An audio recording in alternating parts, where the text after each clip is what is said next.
2 days back చెన్నైలో ఒక దారుణమైన ఇన్సిడెంట్ జరిగింది. దీనిపైన అన్నమలై గారు రియాక్ట్ అవుతూ ఎన్నో వీడియోస్ కూడా వైరల్ అవ్వడం జరిగింది. అసలు ఆ ఇన్సిడెంట్ ఏంటి? అసలు ఆ ఇన్సిడెంట్‌లో ఏం జరిగింది అనంటే, చెన్నైలో ఒక గవర్నమెంట్ ఫండెడ్ యూనివర్సిటీ ఉంది. అది అన్నా యూనివర్సిటీ. ఆ యూనివర్సిటీలో ఒక అమ్మాయి అండ్ ఒక అబ్బాయి వాళ్ళ కన్సెంట్‌తో వాళ్ళు టైమ్ స్పెండ్ చేస్తున్న టైంలో ఒక థర్డ్ పర్సన్ జ్ఞానశేఖరన్ అనే ఒక పర్సన్ అసలు ఆ కాలేజ్‌లో స్టూడెంట్ కాదు. ఆ కాలేజ్‌లో వర్క్ చేస్తున్న వ్యక్తి కాదు. అసలు ఆ కాలేజ్‌తో ఎలాంటి సంబంధం లేని ఒక వ్యక్తి ఆ కాలేజ్‌లోకి ఎంటర్ అవ్వడం జరిగింది. ఈ అమ్మాయి అండ్ అబ్బాయి ఫోటోస్, వీడియోస్ తీయడం జరిగింది. అండ్ వాళ్ళని బ్లాక్‌మెయిల్ చేయడం కూడా స్టార్ట్ చేశారు. ఆ బ్లాక్‌మెయిల్ చేయడం స్టార్ట్ చేసిన తర్వాత ఈ అబ్బాయి అండ్ అమ్మాయి ఆయనని రిక్వెస్ట్ చేయడం జరిగింది. రిక్వెస్ట్ చేసినప్పుడు ఆయన ఆ అబ్బాయిని "నువ్వు వెళ్ళిపో, నేను ఈ అమ్మాయితో మాట్లాడి నేను సెటిల్ చేస్తాను" అని చెప్పడం జరిగింది. ఆ అబ్బాయి అలానే వెళ్ళిపోయారు. అమ్మాయి మీద ఆయనకి ఎలాంటి బ్యాడ్ ఇంటెన్షన్ ఉందో అది ఆయన కంప్లీట్ చేసుకోవడం జరిగింది. ఆ అమ్మాయి అప్పుడు రియలైజ్ అయింది. నేనసలు ఏం తప్పు చేయలేదు. నా మీద ఇది జరిగింది కరెక్ట్ కాదు అని ఆ అమ్మాయి పోలీస్ స్టేషన్‌కెళ్ళి ఎఫ్ఐఆర్ ఫైల్ చేయడం జరిగింది. సాధారణంగా ఇలాంటి కేసెస్‌లో బిఎన్ఎస్ సెక్షన్ 64లో కేస్ ఫైల్ చేయడం జరుగుతుంది.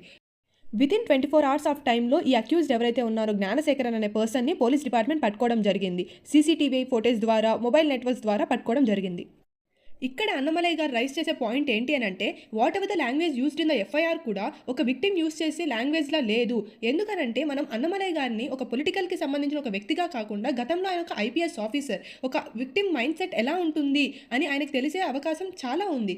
కాబట్టి ఆయన ఈ పాయింట్ రైజ్ చేయడం జరిగింది. అండ్ ఆల్సో ఆయన చెప్పింది ఏంటి అనంటే, ఎవరైతే ఈ అక్యూజ్డ్ ఉన్నారో జ్ఞానశేఖరన్ ఆయన ఒక డీఎంకే పార్టీకి సంబంధించిన వ్యక్తి. ఎందుకు అనంటే దీనికోసం అన్నమలై గారు ఎవిడెన్స్ కూడా ప్రొవైడ్ చేయడం జరిగింది. ఎవిడెన్స్ ప్రొవైడ్ చేయకంటే ముందు కూడా డీఎంకే పార్టీ వాళ్ళు దీనికి స్పందిస్తూ మేము ఎన్నో వేల మందితో ఫోటోలు దిగుతూ ఉంటాము. ఫోటోలు దిగిన ప్రతి ఒక్కరితో మాకు సంబంధం ఉంటుంది అంటే ఎలా అని చెప్పేసి వాళ్ళు క్వశ్చన్ రైజ్ చేయడం జరిగింది. దీనికి అన్నమలై గారు 2, 3 ఎవిడెన్సెస్ ప్రొవైడ్ చేయడం జరిగింది. అది పార్టీ ఇన్విటేషన్ కార్డ్స్. ఈ పార్టీ ఇన్విటేషన్స్‌లో 2, 3 పార్టీ ఇన్విటేషన్స్‌లో ఈ అక్యూజ్డ్ ఎవరైతే ఉన్నారో జ్ఞానశేఖరన్ ఈయన నేమ్ కూడా ఉండడం జరిగింది. ఇక్కడ అన్నమలై గారు రైజ్ చేసే పాయింట్ ఏంటి అనంటే, మీరు ఫోటోలు దిగే వేల మందిని కూడా మీరు పార్టీ ఇన్విటేషన్స్‌లో నేమ్స్ ఇంక్లూడ్ చెయ్యరు కదా అని చెప్పేసి అన్నమలై గారు చెప్పడం జరిగింది.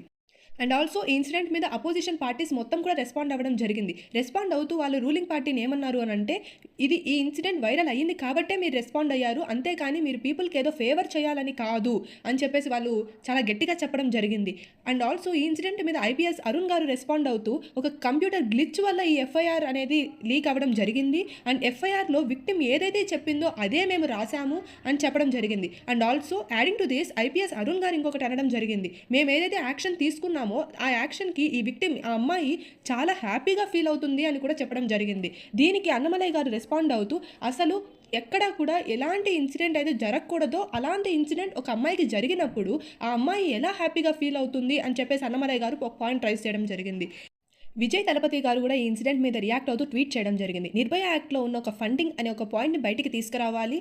గవర్నమెంట్ అమ్మాయిల సెక్యూరిటీ కోసం మనీ స్పెండ్ చేయాలి అని చెప్పి విజయ్ తలపతి గారు చెప్పడం జరిగింది. అన్నమలై గారు దీని మీద స్పందిస్తూ సాటే ఆడి అంటే తమిళనాడులో ఇదొక కల్చర్. ఆయన అది పర్ఫార్మ్ చేస్తూ ఎన్నో వీడియోస్ కూడా వైరల్ అవ్వడం జరిగింది.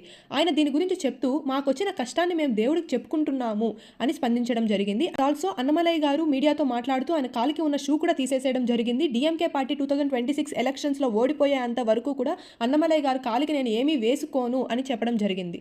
ఒక సిటిజన్‌గా ఇలాంటి ఇన్సిడెంట్స్ తెలుసుకోవాలి. అండ్ ఆల్సో వీటి మీద మనం రియాక్ట్ అవ్వాల్సిన బాధ్యత మనందరి మీద ఉంది. సో ఈ ఇన్సిడెంట్ గురించి మీరేమనుకుంటున్నారు? మీరెలా ఫీల్ అవుతున్నారు అనేది let me know in the comment section. Thank you.